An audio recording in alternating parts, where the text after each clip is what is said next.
دمشق کے مرکز میں قدیم قبرستان باب صغیر بھی موجود ہے۔ اس قبرستان میں بہت سے اہل بیت رسول اور اصحابہ کرام کی قبریں ہیں۔ ان میں ایک قبر صحابی رسول حضرت بلال حبشی رضی اللہ تعالیٰ عنہ کی ہے۔ حضرت بلال حبشی رضی اللہ تعالیٰ عنہ افریقی نژاد تھے۔ آپ مکہ مکرمہ میں پیدا ہوئے اور وہیں پرورش پائی۔ آپ بھی ان چند اصحابہ کرام میں سے ایک تھے جنہوں نے شروع میں اسلام قبول کیا۔ قبول اسلام کے بعد آپ نے کفار مکہ کی جانب سے ڈھائے جانے والے بہت سے ظلم اور سختیاں برداشت کیں، لیکن آپ کی زبان سے لفظ عہد عہد اور عہد نہ روکا جا سکا۔ ہجرت کے بعد جب نماز سے پہلے اذان دینے کا فیصلہ کیا گیا تو آپ مؤذن مقرر ہوئے۔ فتح مکہ کے بعد نبی اکرم حضور صلی اللہ علیہ وآلہ وسلم کے حکم سے آپ نے خانہ کعبہ کی چھت سے پہلی اذان دی۔ اللہ اکبر اللہ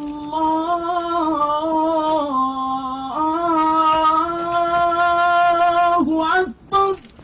آپ نے حضور کے ساتھ تمام غزوات میں شرکت کی۔ حضور کی وفات کے بعد آپ پر رنج و غم کی شدید کیفیت طاری ہو گئی اور آپ نے اذان دینی ترک کر دی، جس کی وجہ یہ تھی کہ اذان دیتے وقت آپ پر رکت طاری ہو جاتی۔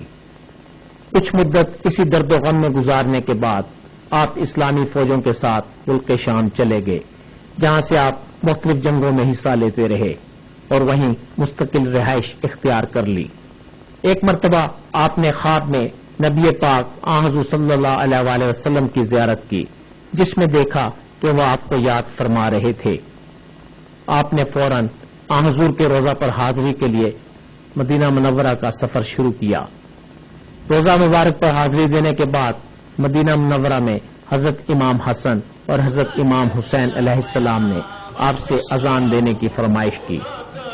آپ نے رسول کے نواسوں کی فرمائش پر اذان دی۔ تاریخی کتابوں میں درج ہے کہ مدینہ کی فضاؤں میں آپ کی اذان کی آواز جہاں جہاں سنی گئی، تمام عورتوں اور مردوں کی آنکھیں دور نبوت کو یاد کر کے اشکبار تھیں۔ اسلام نے انسانی مساوات کا جو تصور دیا ہے، اسی کا مظہر حضرت بلال رضی اللہ تعالیٰ عنہ کی ذات بھی ہے۔ آپ کی زندگی وہ مبارک زندگی ہے جس کا ایک ایک لمحہ خدا اور اس کے رسول کی محبت و اطاعت میں صرف ہوا۔ اسی اخلاص اور فداکاری نے انہیں وہ بلند مقام عطا کیا جو دنیا کے کسی شہنشاہ کو نصیب نہیں ہوا۔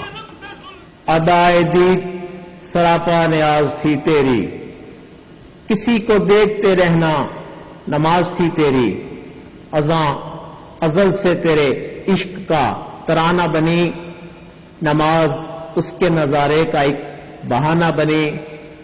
خوشا وہ وقت کہ یثرب مقام تھا اس کا، خوشا وہ دور کہ دیدار عام تھا اس کا۔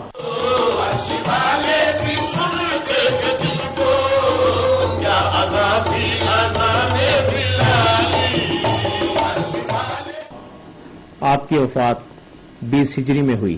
جاوید کاظمی، پاکستان ٹیلی ویژن نیوز، قبرستان باب صغیر، دمشق۔